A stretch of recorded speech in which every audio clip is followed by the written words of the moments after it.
하나님이 이르시되 우리의 형상을 따라 우리의 모양대로 우리가 사람을 만들고 그들로 바다의 고기와 하늘의 새와 가축과 온 땅과 땅에 기는 모든 것을 다스리게 하자 하시고. 아멘. 무더위 가운데서도 이렇게 예배 자리에 나오신 성도님들에게 주님의 은총이 함께 하시기를 바랍니다. 장로의 12신조 가본 중에 있는데요. 지난주에 삼위일체와 하나님의 차이에 대한 말씀을 다 하셨죠. 창조와 섭리, 삼위일체 하나님. 하나님이 세상을 만들기만 하신 것이 아니라 섭리하고 다스리고 계시다는 소리를 알아야 됩니다. 근데 어떤 사람들은 하나님이 창조했다는 것을 믿어요. 근데 간섭하지 않으신다 이렇게 생각하세요. 이게 이신론자라고 그렇게 하거든요.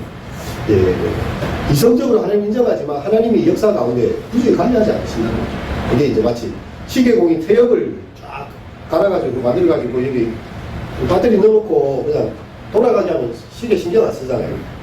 하나님 만들기만 하고 우리에게 관여하지 않는다는 그런 사조가 있습니다. 근데 그렇지 않죠. 하나님은 지금도 이렇게 의로운 자들을 향하여서 주의 눈을 주목하고 계시고요.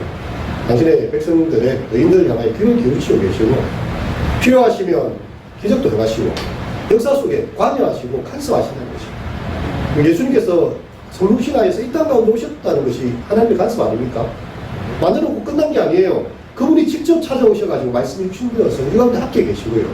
생명의 길을 열어놓으시고 우리에게 관여하고 계시구나. 그래서 단순히 이렇게 이성적으로 하나님이 세상을 만들었다 여기서 끝난 것이 아니라 지금 우리의 삶에 관여하시고 기도하는 사람들이 기도를 듣고 계시고요. 하나님께서 일하신다. 네. 이것을 이제 우리가 하나님의 그 창조와 섭리를 통해서 보게 되는 것입니다. 오늘 5과 6과 7과까지 할 수 있었는데 이건 인간론에 대한 부분입니다. 인간론 그리고 죄에 대한 부분. 하나님께서 사람을 창조하셨다. 이게 이제 5과고요. 6과에서는 그 사람이 타락했다는 것이고 7과에서 예수님께서 어떤 분이신가 하는 그런 부분이 됩니다. 신조 제5조를 한번 다 함께 종이 있으시지 읽어보겠습니다. 하나님이 사람을 남녀로 지으시되 자기의 형상대로 지식과 의와 거룩함으로 지어사 생물을 주관하게 하셨으니 세상 모든 사람이 한 근원에서 나왔으며 다 결국 성자이다. 이런 신조가 나오게 된 것은 성경을 많이 읽다 보니까 이 성경의 구절들이 이렇게 정리가 되는 거죠. 그러니까 우리의 신앙이 정말 66권의 그 방대한 말씀에 다 있지만 그것을 굳이 또 12개의 믿음의 이렇게 고백으로 표현하려면 인간에 대한 부분을 이렇게 정리를 한다는 것입니다. 그래서 우리가 아까 읽었던 말씀대로 하나님께서 하나님의 형상을 따라서 우리를 지으셨다. 여기 이제 지난주도 나오겠죠. 삼위일체가 나오죠. 엘로힘, 힘이라는 히브리어는 복수입니다. 하나님을 가르치는 나누는 복수예요. 하나님이 우리는 한 분 하나님이시지만 동시에 성부와 성자와 성령 삼위 하나님이 존재하고 계십니다. 우리의 형상, 우리의 사람을 말하죠. 하나님은 그래서 우리로 하여금 믿음의 공동체로 살아가게 하는 거죠. 그래서 주기도문에도 기도하다 보면 하늘에 계신 우리 아버지, 우리라는 단어가 15번 반복이 되죠. 나의 하나님 할 수도 있지만 공동체 가운데 고백되어지는 우리의 믿음 가운데서 우리가 하나님의 형상을 닮았다. 이것은요, 삼위일체 하나님처럼 우리가 공동체로서 함께 믿음 가운데 살아가고 있다. 함께 한다. 그런 것을 표현해 주고 있습니다. 그래서 하나님과 인간의 관계는 뭐냐? 라고 분명히 표현한다면요. 그분은 우리를 지으셨고 우리는 지음받은 피조물. 우리가 피조물이라는 단어는 굉장히 성경적인 단어가 됩니다. 만들어짐을 당했다는 거죠. 피조가 되었다는 것이고, 그러면 조물주라는 거죠. 조물주. 만든 분. 이 모든 것을 조성하시고 만든 분. 이것이 바로 성경이 기본적으로 우리에게 보여주고 있는 신앙적 세계관입니다. 사실 이제 자연이라는 단어를 많이 쓰기는 하지만 자연은 스스로 나왔다 이런 뜻이거든요. 스스로 자자에 연할 연자 아닙니까? 스스로 나왔다는 표현으로 일반적으로 쓰긴 하지만 성경적인 그런 가치를 더 집어넣으면요, 창조주에 의한 피조계라고 해요. 피조계. 피조물의 세계다. 이렇게 표현이 됩니다. 됩니다. 그래서 이사야서에 보면 이 토기장이와 토기의 불로, 토기장이가 토기를 만드는 거예요. 하나님께서 우리를 지으시고 하나님께서 인간을 흙으로 지으셨고 그 인간은 흙을 가지고 또 도자기도 굽고 뭘 만들어요. 하나님의 창조성을 그대로 닮아 있는 거죠. 똑같은 흙인데 흙에서 나온 인간이 그 흙을 가지고 도자기도 굽고 한 가지 건축물을 만들지 않습니까? 그리고 이것은 세상에 있는 다른 세계관하고 너무 다른 것입니다. 어떤 거고 하면 요즘 뭐 기수련, 뭐 마음 명상 치유 뭐 이런 거 하면서 뉴에이지 운동 이런 게 한마디로 말하면요, 인간이 신이 될 수 있다 이 말이에요. 명상을 하고 기수련을 하면요, 인간이 공중에 붕 뜨고 내 몸은 여기 안에 있지만 정신이 우주 밖으로 나가가지고 자기가 신이 된다는 말이에요. 한마디로 말하면요. 불교에서도 인간은 스스로 해탈의 경지에 이른다. 스스로 이제 이 고집멸도적 고통하는 세계에 이 집착을 벗어버리고 그것을 멸해가지고 니르바나의 세계로 도에 이르는 이제 그런 걸 이야기하는데 이것도 일종의 탈출이죠. 신이 된다는 것입니다. 근데 성경은 우리에게 이야기하기를 하나님 앞에서 우리가 피조물의 정체성을 회복한 것이다. 근데 이 피조물은요, 그냥 피조물이 아니라 하나님의 형상을 담은 피조물이다. 네, 이거 창조주와 피조물과의 관계를 제대로 이렇게 정립시키는 그것이 다른 여타의 세계관과 구별되는 그런 신앙의 고백이 됩니다. 골로새서 3장 10절을 보면 새 사람을 입었다. 이는 자기를 창조하신 이의 형상을 따라 지식에까지 새롭게 하심을 입었다 해서 이 지식에까지 새롭게 하심을 입었다 해서 우리가 신조 5의 두 번째에 보면 자기의 형상대로 지식, 그분의 지식에 이르게 됐다는 이야기가 있죠. 에베소 4장 24절에 보면 의와 진리의 거룩함. 이게 지금 다 합쳐져 가지고 하나님의 형상대로 지식과 의와 거룩함으로 지으심을 받았다. 이렇게 표현이 되고 있습니다. 그리고 만물을 다스리고 이렇게 아담이 생물들을 다 부르면요 나옵니다. 생물들에게 다 이름을 줘요. 하나님께서 아담이라고 이름을 줬잖아요. 하와라고 이름을 주고 이제 그 이름을 받았던 아담이 이름을 짓는 대로 이름이 되었다. 명령을 하는 그런 권세를 주었다는 것입니다. 그래서 원래 아담이라는 뜻은 흙이라는 뜻이 아담이라는 말 자체가 흙이라는 말입니다. 흙에서 나왔지만 하나님의 성령이 들어간 존재라는 거죠. 그래서 우리를 그렇게 지으셨고 아담이 생물들을 이렇게 다 동물들 불러가지고 명하는 대로 다 그것이 이름이 되고 이렇게 되어지는 그런 관계가 되었습니다. 자, 여기까지로 보면 창조세계의 가장 완벽한 모습이 다 이루어지고 주일학교 아이들한테는 이렇게 하트 뿅뿅이라는 표현을 쓰는데요. 하나님께 세상을 보실 때 하루가 지날 때마다 보시기에 좋았더라. 토브라는 단어고 토브 기분이요. 좋았더라. 평가를 하십니다. 자기들이 만드신 이 피조의 세계를 보면서 하나님께서 마음이 흡족해 하셨어요. 토브. 보시기에 좋았더라. 토브. 근데 사람을 만들고 싶은 하나님께서 뭐라고 하셨습니까? 보시기에 심히 좋았더라. 너무 사람을 만드시고 나서 하나님께서 너무 흡족해. 그래서 하트 뿅뿅. 한 번 안 돼요. 뿅뿅. 사람을 보면서 하나님께서 너무 마음이 힘이 좋았다. 너무 아름다운 그런 창조의 모습으로 인간이 만들어졌습니다. 그런데 문제는요, 이 가운데 죄가 들어오게 돼요. 죄가. 이거 죄의 기원과 이 본질에 대한 부분을 보겠는데 6조를 3부로 나눠서 큰 글자를 새겨놨지요. 1, 읽어보겠습니다. 시작. 죄의 기원은 시조의 타락에 있었다. 우리의 시조가 선악간 택할 자유능이 있었는데 시험을 받아 하나님께 범죄한지라. 선악을 택할 수 있는 자유를 하나님 줬어요. 우리를 로봇처럼 프로그래밍을 딱 해가지고 시킨 대로만 하는 존재로 만든 게 아니라 심지어 하나님을 떠날 수 있는 자유까지도 허락하시고 그렇게까지도 하나님께서 다 열어놓으시고 했는데 인간은요 하나님께 범죄하는 길에 섰다 그런 것입니다. 그래서 이게 죄에 대해서 이야기를 하면 원죄가 있고 자범죄하고 본죄가 있습니다.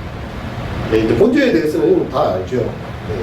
우리가 행하는 모든 악한 죄들, 마음과 행동의 각종 죄들은 다 이렇게 열거할 수 있습니다. 근데 이제 이 원죄에 대한 부분은요 사람들이 납득하기 힘들어요. 그럼 아기가 태어나는 순간 죄인이 태어났다는 말이 아닙니다. 사실 은밀한 의미에서 보면요 죄 중에서 부모가 나를 잉태하였다라고 다윗도 10편 50편에 고백하고 있거든요. 어머니 태중에서부터 이렇게 자기의 죄의 뿌리를 가지고 본질을 가지고 태어났다는 표현을 쓰고 있는데 이렇게 우리의 본성이 타락 전에는 의를 택할 수도 있고 죄를 택할 수도 있는 자유가 분명히 주어졌어요. 근데 아담의 범죄 이후로 인간은 잘 한다고 하는 게 이 악을 선택하고 있는 거예요. 이게 본성상 우리에게 그렇게 주어졌다는 것을 이야기를 하고 있습니다. 제가 이렇게 개의 비유를 자주 들지 않습니다. 바닷가에 옆으로 가는 개가 있습니다. 똑바로 걸어 자기가 이 베이비들한테 이야기합니다. 자기도 옆으로 올 수밖에 없어요. 그리고 개 새끼들도 또 그렇게 걸어갑니다. 아무리 똑바로 걸어라 해도 본성상 그게 안 되는 거죠. 근데 이게 우리가 가지고 있는 문제의 속성이다. 그래서 우리가 이 나침판을 보면 북극을 향해서 다 이렇게 앵극이 항상 맞아지잖아요. 우리의 본성이 죄에 대해서는 가르쳐 주지 않아도 거짓말을 배우고 나쁜 것을 다 배웁니다. 부모가 나쁜 일 하라고 가르친 부모는 아무도 없어요. 근데 아이들은 알아서 다 배워야 됩니다. 근데 선한 일을 하기가 쉽지 않다는 거예요. 우리의 본성이 이 죄와 허물로 죽었던 자의 모습으로 이미 나와 있기 때문에요. 그래서 이 원죄를 인정하게 하는 것이 사실은 쉽지 않은 거죠. 사실 우리가 성경의 내용을 보고 이제 말씀을 보면서 본질상 진노의 자녀였다. 그렇기 때문에 모든 사람이 다 예수님이 필요합니다. 모든 사람에게 복음이 필요하고, 왜냐하면 우리가 진노의 자녀 원죄를 가지고 태어났기 때문에. 네. 뿐만 아니라 우리는 자범죄를 가지고 있어서 그 죄에 대한 심판과 결과가 있다는 것을 이야기하고 있죠. 죄의 결과는 금세와 내세에 받는 형벌이다. 모든 사람이 금세와 내세에 하나님의 공평한 진노와 형벌을 받는 것이 마땅하다. 이런 말들이 단순한 것 같지만 마치 여러분 법원의 선고와 같은 그런 것입니다. 한 번 죽는 것은 사람에게 정한 것이요, 그 위에는 심판이 있으니 얼마나 무서운 말이에요. 여러분, 기독교만큼 사람들에게 이렇게 분명하게 죄에 대해서 지적하는 분이 잘 없습니다. 어떤 사람은 기독교를 믿는 것은 이렇게 어떤 삶에 그걸 감추어 놓고 종교적인 어떤 인민의 악편이다 이런 말 썼잖아요. 공산주의자들이 이렇게 할 때에 본질을 흐리게 만들고 우리의 현실을 자꾸만 도피하게 만들면서 피안의 세계만 이렇게 바라보게 하니까 현실을 살아갈 힘을 잃게 만듭니다. 근데 사실 지옥이 있다고 말하면 얼마나 무서운 말입니까? 우리가 살아가는 모든 삶에 대해서 하나님 앞에 스스로 직보하고 심판을 받게 된다는 것만큼 두렵고 떨리는 일이 뭐가 있겠어요? 우리가 했던 말, 살아가는 행위들, 마음에 품은 생각들을 죽으면 끝이 난다고 이야기하는 게 아니에요. 그에 대한 분명한 심판을 스스로가 하나님 앞에 직보할 것이다. 이렇게 무서운 영원한 형벌, 금생과 내생에 있어서 하나님의 심판이 있다고 말하는 이것만큼 두렵고 무서운 게 없어요. 그리고 우리가 죽는 게 무서운 게 아니에요. 죽는 거는 다 죽어요, 사람들이. 내가 안 죽을 이유가 없어요. 다 죽어요. 근데 문제는 죽고 나서 하나님 앞에 내가 서야 된다. 심판대 앞에 서야 된다면 그것이 무서운 거죠. 내가 그분 앞에서 정말 내가 죄 없이 살아왔다 말할 수 있는가? 오거스틴이 왜 참회록을 적으면서 자신의 죄를 이렇게 고백하고 있겠어요? 자기가 이렇게 큰 죄인이었는데 오직 예수님의 은혜로 말미암아서 내가 구원받게 되었다는 그 사실에 대한 확신, 주를 믿는 자는 영원히 부끄러움을 담지 아니하리라. 시편의 말씀을 그가 말씀을 붙잡았기 때문에 자기의 죄에 대한 걸 다 기록을 하는 거예요. 왜냐하면 예수님께서 다 용서해 주셨기 때문에. 우리는 이 장면들을 하나 더 보게 되는데요. 창세기 1장에서 만물의 영장으로 축복의 대상으로 아주 훌륭하게 보셨던 그 사람이 6장으로 탁 넘어가잖아요. 6장이 넘어가면 그 마음의 생각이 죄악이 세상에 가득함과 그 마음의 생각은 모든 계획이 항상 악할 뿐임을 보시고, 하나님 세상 보셨는데 그렇다는 거예요. 땅 위에 사람 지으셨음을 한탄하사 마음에 근심하시고 이러시되 내가 창조한 사람을 내가 지면에서 쓸어버리되 사람으로부터 간축받기는 공중의 새까지 그리하니니 이는 내가 그것을 지었음을 한탄합니다. 이런 말씀. 1장과 6장 사이에 엄청난 간격이 있는 것입니다. 하나님께서 반드시 지으셨는데 하나님께서 그것을 다 쓸어버리겠다고 말하는데 무엇이 문제가 생겼는가 하는 것입니다. 그것은 바로 이 선악과의 문제가 있습니다. 우리는 선악과를 생각하게 될 때요, 이게 지킬 수 없는 명령이 아니었다는 사실을 알아야 돼요. 주일학교 아이들한테도 이야기했는데 하나님이 저기 태양을 향해 날아가가지고 태양에 한번 갔다 오라 이렇게 이야기. 만약 그러면 너는 이렇게 심판을 받게 될 것이다. 그래서 뭐 우리 선악과를 먹지 말라는 그런 단어가 아니라 그런 어처구니 없는 명령을 시킨다면 이 명령은 지킬 수밖에 없어요, 사람이. 그리고 동산 안에 모든 나무의 실과 아무것도 먹지 마.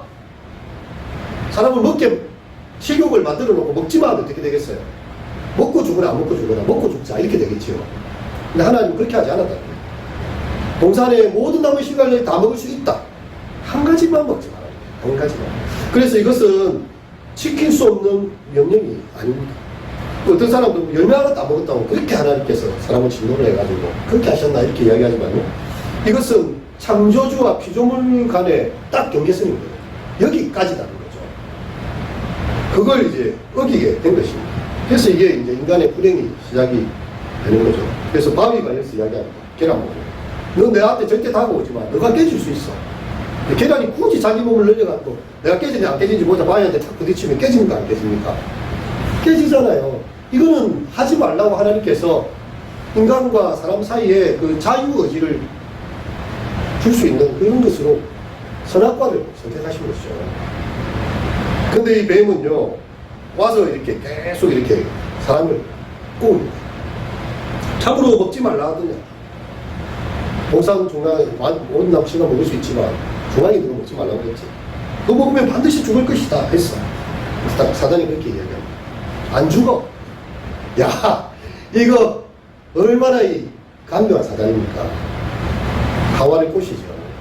왜 하나님 저렇게 했겠니? 너희가 눈이 밝아서 하나님처럼 될까 싶어가지고 하나님이 저렇게 막아놓은 거야.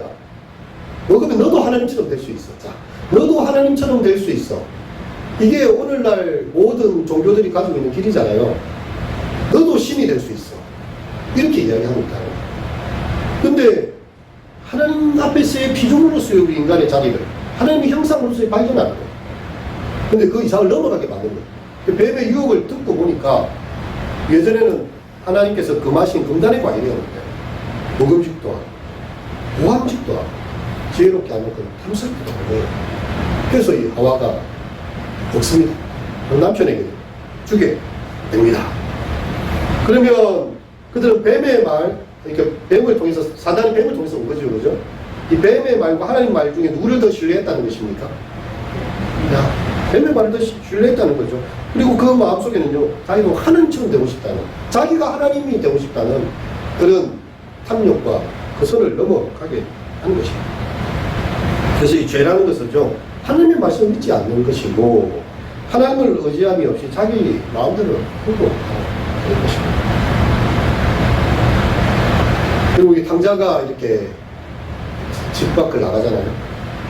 예수님의 그 교회 보면 탕자가 집 밖에서 뭘 했는지 물론 그것도 중요하겠지만 아버지 입장에서는 집을 나갔다는 것 자체가 불려박심합니다. 하나님과의 관계를 단절하고 인간이 떠난 것 자체가 벌써 죄의 시발점이 된 것이죠. 이런 부분에 대해서 이제 조금 쉽게 좀 비유하자면요. 아이고, 아담이 죄를 지었는데 왜 내가 죄인이야? 아담은 아담이고 나는 나지. 이렇게 말을 할 수가 있거든요. 근데 아담은 그냥 아담이 아닙니다. 이건 인류의 대표예요. 자, 우리가 이렇게 예전에 이제 그 운동회 하면 줄다리기 쫙 하잖아요. 아무래도 힘이 비슷해서 서로 이렇게 결과가 안 나와요. 그럼 대표 주자가 나옵니다. 뒤로 돌아서세요. 가위바위보! 이렇게 합니다. 한 사람이 예, 티를 냈는데 여기서 묵을 냈어요. 그러면 이 팀은 내만 진 겁니까? 이 팀에 있는 모든 사람이 같이 진 거예요. 공동으로 다 지는 것입니다. 이 대표격이라는 거예요, 아담이 죄를 범한 이것이요. 모든 인류에게 다 죄의 그 원죄의 결과로 들어오게 되고. 그래서 예수님이 새로운 아담을 오십니다. 여자의 후손을 오셨죠. 남자의 그 혈통이 아니라 동정녀 마리아에게 하셨다는 게 그래서 중요한 거거든요. 아담의 피로 말미암지 않는 새로운 아담, 죄가 없는 아담을 오셨는데 예수님은 끝까지 순종했습니다. 어떤 타협도 하지 아니하시고, 그래서 예수를 믿는 자는 새로운 계보가 만들었어요. 새로운 아담의 계보가 만들었어요. 그래서 우리가 어느 줄에 붙을 것인가. 태어나는 순간 첫사람 아담의 죄의 길에 서 있었는데 예수님께서 죄와 사망을 이기시고, 그리고 우리는 그분을 믿음으로 핏부림을 받고, 예, 물론 세례를 받음으로 말미암아 구원을 받는 예수님의 계보에 들어가게 됐다는 거예요. 그런 게 되는 것입니다. 자, 이게 죄로 인한 4가지 소외를 이렇게 보는데요. 하나님에 대해서 타락전에는 보면 하나님께서도 너무 좋아하시고 저녁이 되면 아침이 되니 6째 날 하나님 동산 가운데 놀러 오십니다. 아담을 이름 부르시고요. 또 아담은 너무나 행복하게, 왜냐하면 하나님께 자기를 만드셨으니까 뛰어나갔겠죠. 선악과를 따먹은 순간 어떻게 됐습니까? 타락 후에 어떻게 됐습니까? 낯을 피하여 동산 나무 사이에 숨었다고 했어요. 하나님이 두려워진 것입니다. 죄가 들어오는 순간 두려운 인간 가운데 생겨났고 벗었으므로 두려워하여 숨었다라고 하나님과의 관계가 단절이 됩니다. 두 번째, 이웃에 대해서요. 하와를 보고서 너무 마음이 깊어서 아담의 노래가 있죠. 인류 최초의 영가 뭡니까? 내 뼈 중에 뼈요. 살 중에 살. 최초의 노래입니다. 최고의 극찬입니다. 네. 그렇게 말했던 이 하와를 향해서 나중에 어떻게 이야기하냐고 하면 오늘도 아담아 니 어떻게 선악과를 네가 먹게 되고 하나님께서 주셔서 나와 함께 하신 여자 그가 그 나무 위험에 내게 주었기 때문에 안 먹었습니다. 자, 누가 자기한테 죄를 짓겠다는 거예요? 이 여자라고, 이 여자가 안 줬으면 내가 안 먹었습니다. 근데 이 여자를 만드신 하나님까지도 가는 거죠, 사실은.